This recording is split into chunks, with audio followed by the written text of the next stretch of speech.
Medina Munawwara की फिजा पर रात का सुकूत छाया हुआ था। ठंडी नसीम के झोंके खजूर के दरख्तों की पत्तियों को हिलाते हुए अपने अंदर एक अजीब सी खामोशी समेटे हुए थे। आसमान पर सितारे टुमटुमा रहे थे, गोया हर एक सितारा ज़मीन के हालात देख रहा हो।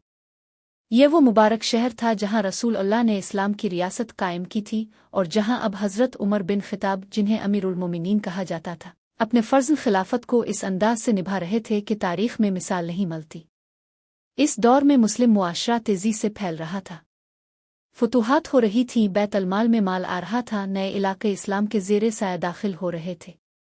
लेकिन इतने वसी निज़ाम के बावजूद हज़रत उमर की निगाह अपने लोगों के हालात से हटने न पाती थी। दिन भर रियासती मामलात में मसरूफ़ रहते, काजियों से मुकदमात सुनते, गवर्नरों को हिदायत देते और रात को थकावट के बावजूद अवाम के हालात मालूम करने के लिए शहर की गलियों में निकल आते। उन्हें डर था कि कहीं कोई भूखा सो न जाए और क़यामत के दिन इसका सवाल उनसे ना हो। ये शब भी उन्हीं रातों में से एक थी। हज़रत उमर ने अपनी चादर ओढ़ी, हाथ में एक छोटी सी लाठी ली और अपने खादिम असलम को साथ लेकर मदीना की गलियों में गश्त के लिए निकल आए। चलते हुए वो बार बार कहते थे, ए उमर, अगर आज कोई भूखा सो गया तो कल जवाब कैसे दोगे? मदीना की गलियां सुनसान थीं, घरों के दरवाजे बंद थे, लेकिन कहीं कहीं कोई चिराग जल रहा था। कुछ लोग तहज्जुद के लिए जाग रहे थे, कुछ अपने घरों में आराम कर रहे थे। इसी दौरान एक कच्चे घर के करीब से गुजरने लगे तो बच्चों के रोने की आवाज़ आई। आवाज़ इतनी दर्दनाक और कमज़ोर थी कि हज़रत उमर ठिठक कर रुक गए। उन्होंने बच्चों के रोने में भूख की लर्जिश महसूस की। दरवाजे के पास एक औरत बैठी थी, इसके चेहरे पर थकन और बेबसी नुमायां थी। करीब ही मिट्टी का चूल्हा जल रहा था और हांडी चढ़ी हुई थी, लेकिन हांडी में से खाने की खुशबू के बजाय सिर्फ अलिफाबलती पानी की भाप उठ रही थी।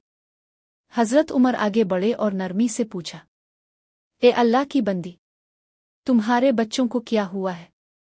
ये क्यों रो रहे हैं? औरत ने सर उठाया। शायद इसने सोचा कि कोई आम मुसाफिर है। इसकी आवाज़ में दर्द छलक रहा था। ये भूखे हैं, कई दिन से पेट भर कर खाना नहीं खाया। मैं उन्हें बहलाने के लिए पानी गर्म कर रही हूं ताकि उन्हें लगे कि खाना पक रहा है और वो इसी उम्मीद में सो जाएं।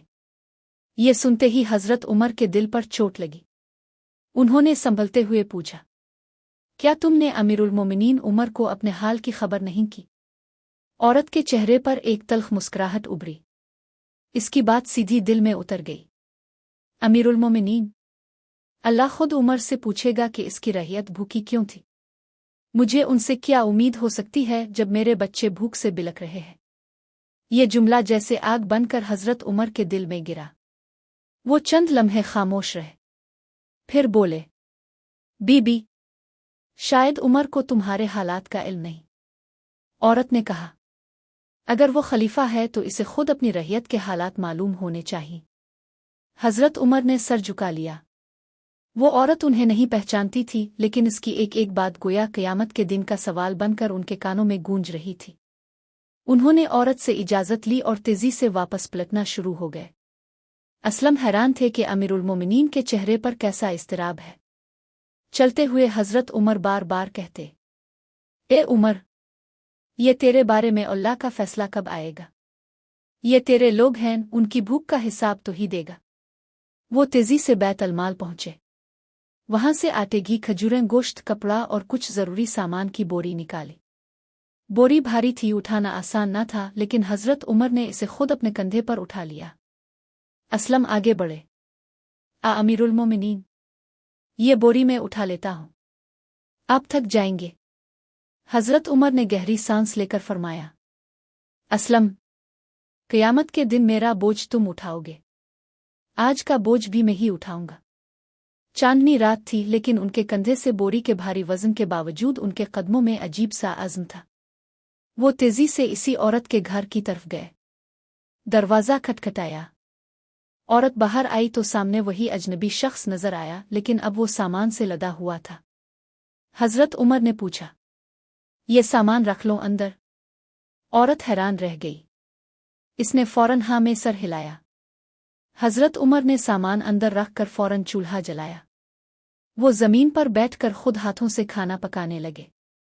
असलम ने देखा कि अमीरुल मोमिनीन अपने हाथों से आग दहका रहे हैं, धुआं आंखों में जा रहा है, लेकिन वो इसकी परवाह नहीं कर रहे। औरत ने हैरत से पूछा, आप कौन हैं? हजरत उमर ने नरमी से कहा, एक मुसाफिर जो चाहता है कि तुम्हारे बच्चों के चेहरों पर खुशी देखे। वो खाना पकाते रहे और जब खाना तैयार हुआ तो खुद अपने हाथों से बच्चों को खिलाया। भूख से बिलखते हुए बच्चों ने जब गर्म नवाले मुंह में डाले तो उनके चेहरों पर खुशी और सुकून की चमक आ गई। उनके चेहरे जैसे खिल उठे। वो हंसने लगे, खेलने लगे। हजरत उमर ये मंजर देखकर देर तक खड़े रहे। फिर आहिस्ता से बोले, अल्हम्दुलिल्लाह, आज मैंने उन बच्चों के चेहरों पर मुस्कुराहट देखी। कल मैं खाली हाथ अल्लाह के सामने न जाऊंगा। वो चुपके से वहां से चले गए। ना नाम बताया, ना एहसान जतलाया। अगले दिन जब औरत को किसी जरिए से मालूम हुआ कि रात जो शख्स इसके घर सामान लाकर खाना बना रहा था वो खुद अमीरुल मोमिनीन उमर बन खिताब थे, तो वो हैरत और शर्मिंदगी से रोती रह गई। इस वाकये की रूह और उसका मानी। ये वाकया महज एक कहानी नहीं बल्कि इंसानियत, अदल और एहसास जिम्मेदारी का अजीम तरीन नमूना है। हजरत उमर की खिलाफत की बुनियाद सिर्फ ताकत पर नहीं बल्कि रहम, आजिज़ी और खुश्तन इलाही पर कायम थी। वो जानते थे कि एक हाकिम का असल मकाम इस वक्त बुलंद होता है जब वो अवाम की तकलीफ को अपनी तकलीफ समझे। हजरत उमर के इस अमल से कई बड़े सबक मिलते हैं। एक, हुकूमत का मकसद ताकत नहीं खिदमत है। हजरत उमर ने खिदमत को अपने लिए इबादत समझा। 2, रहियत की भूख अल्लाह के यहाँ पकड़ का सबब बन सकती है, इसीलिए वो रातों को गश्त करते थे। 3, आजिज़ी हुक्मरान की सबसे बड़ी खूबसूरती है। उन्होंने बोरी खुद उठाई ताकि कल की जवाबदेही भी खुद ही दे सके। 4, एहसान करने के बाद बताना शरीयत और अखलाक के खिलाफ है। उन्होंने अपना नाम नहीं बताया जाने के बाद भी नहीं बताया। 5, क़ियादत वही बेहतर है जो अपनी रहियत के बच्चों को अपने बच्चों की तरह समझे। ये वाकया आज भी दिल को जगाता है। जब भी इसे पढ़ा सुना जाए इंसान सोचने पर मजबूर हो जाता है कि अगर एक खिलाम छुट्टियफ़े वक्त अपनी रहियत के लिए यूं रातों को जाग सकता था तो आज के हुक्मरानों और हम जैसे आम लोगों का क्या फ़र्ज़ बनता है।